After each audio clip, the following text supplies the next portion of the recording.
Agatha, one of the most mysterious trainers we meet in the Pokémon series. With age and wisdom on the surface, what is she hiding in her past? Welcome to the strange world of Pokémon. Sit back and let me tell you the tale of Agatha.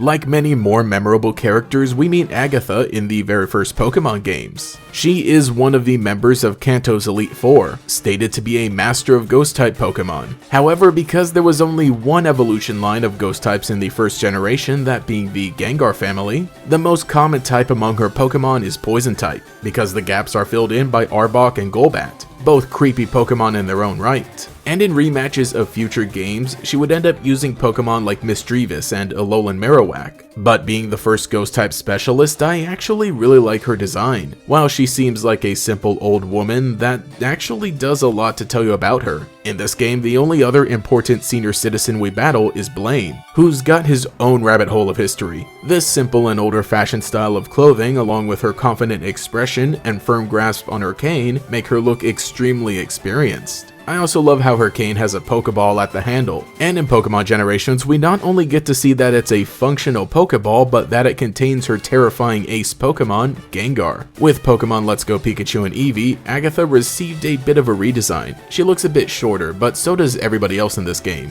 Her outfit is slightly different, but it still keeps the theme of old-fashioned and purple, though her apron now has a pattern at the end that resembles skulls, which works for both Ghost and Poison type. She no longer has a Pokeball cane, the top instead being replaced with a carving of Gengar. I'm not sure how to feel about this. On one hand it's cute, but on the other hand, the Pokeball really looked cool, especially when we saw it in action. I always read it as a way for her and Gengar to be close to each other at all times. She also has a scarf that helps to fill in her design and break up the color. It being green still does work for both Ghost and Poison types. Agatha really only appears in the Kanto games, and interactions that we do get with her are very short. She mostly goes on about her disappointment in Professor Oak, noting how soft he's gotten and how he used to be such a great Pokemon battler. In the Pokemon Adventures manga, Agatha acts as a straight-up villain, but we do get to explore some of the history between her and Professor Oak, where after defeating her in the finals of the Pokemon Championships, Oak decides to pursue creating the Pokédex, and she vows to get revenge on him as well as anyone associated with him. We see this same story reiterated in Pokemon Masters, though without Agatha being a villain hellbent on revenge. Now they're described as rivals in their youth, but their lives still went in different directions when Oak decided to go through with his Pokemon research, rather than continue focusing on Pokemon battles like she did. Guys, I think Agatha was just a tsundere all along. She frequently describes him as handsome and charming, but insists that he was the one who wouldn't leave her alone. Yet he's all she talks about.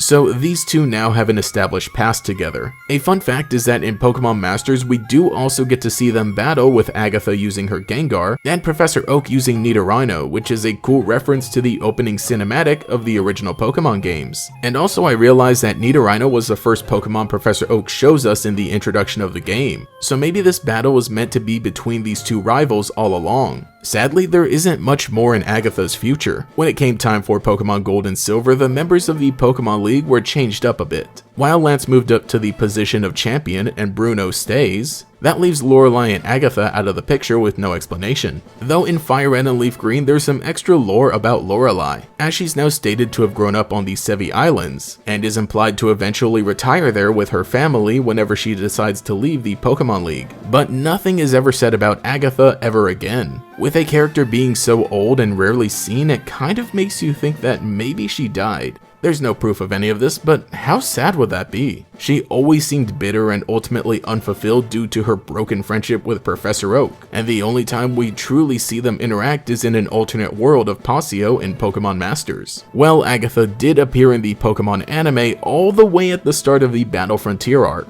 so as far as that timeline goes, she's doing fine, I guess. But she didn't do a whole lot else. And then comes Bertha. Now it seems like I'm just jumping to a completely different character, but trust me, at first there's no real relation between these two aside from their hairstyles being the same. But in the Pokemon franchise, that's enough to say that two people are related. I guess with Agatha's newer design, they both do have scars, but Bertha is really different personality-wise. Sure, she's still a strong old trainer, but she seems to emphasize the importance of family and connecting with one another. It wasn't until Generation 5 when Chantal finally spilled the tea. She mentions how it's curious that Agatha and Bertha look alike and that their names even sound alike. Okay, that's kind of weird. But it wasn't until all the way in Generation 8 of Pokemon Legends Arceus when we were introduced to Charm of the Misfortune Sisters. Like many other characters in this game, she's the obvious ancestor of Bertha and Agatha. For one thing, she has the same hairstyle, giving us a trio, and she has two signature Pokemon, being Rhydon and Gengar, which give her a relation to both Bertha and Agatha. It is odd that she has Agatha's signature Pokemon Gengar, but not Bertha's Hippowdon, instead having a Rhydon rather than a full Rhyperior. But it all does make sense when we learn that she originally came from Kanto, so of course she would have a Rhydon. Then having ties to both Kanto and Sinnoh gives her a connection to both Bertha and Agatha yet again. She's very likely a common great-great-grandmother or something, making the other two distant cousins. I suppose as the world progressed and developed, some of her children moved back to Kanto, where Agatha would eventually be born. I expect that's sort of how it went down. I don't think that Agatha was born in Sinnoh and then moved to Kanto. It's just that there's a lot of time and distance with no real answer to fill in here, so that's my best guess. But what a sad story for the spooky old lady. Descended from an outcast who endured a life of hardship, left alone after her strongest friendship faded away, separated from a cousin who's come to learn the importance of family, and all but forgotten after her last great battle. Such an interesting story for a character with so few lines of dialogue from her in-game appearances. Honestly, I think Agatha has become one of my more favorite or less talked about Pokemon characters. It's also interesting that Gengar is her signature Pokemon and it's become so popular in merchandise, yet we haven't seen a whole lot from her, aside from all the recent stuff in Pokemon Let's Go Pikachu and Eevee. So just kind of looking into her history and all the connections, I think it's kind of cool how everything was kind of tied together. The end of her story is kind of sad unless you want to take that nice little battle between her and Professor Oak as kind of the ending of it, but we really haven't seen a whole lot else besides that. And I did really love the Misfortune Sisters in Pokemon Legends Arceus. I haven't talked a whole lot about them, but they're great. And all the card artwork that they've gotten is amazing, and getting to see them all interact is also cool, especially with how Charm is. But I gotta say Coin is my favorite. But Agatha will always be remembered as the original Ghost-type master. And so that has been the sad tale of Agatha. Thank you to all of my channel members who continue to support and make these videos possible, especially the Great Gators Jackson, Justin R., Mr. Pig Puncher, Phantom Pyro, and Quago. If you would like to get a shout out here as well as access to emotes to use in comments and live streams, you can become a channel member as well today. You can also follow me on Twitter for more spooky memes as we continue throughout the month of October. Anyway, this has been GatorEX, and I'll catch you all later. Into the haunted void and unleash the powers of Mega Evolution. Pokemon trading card game XY Phantom Forces. In stores now. Each booster pack of 10 cards sold separately. Cards vary by pack. I had 2 battles yesterday, and I knocked out both the trainers without even batting an eye.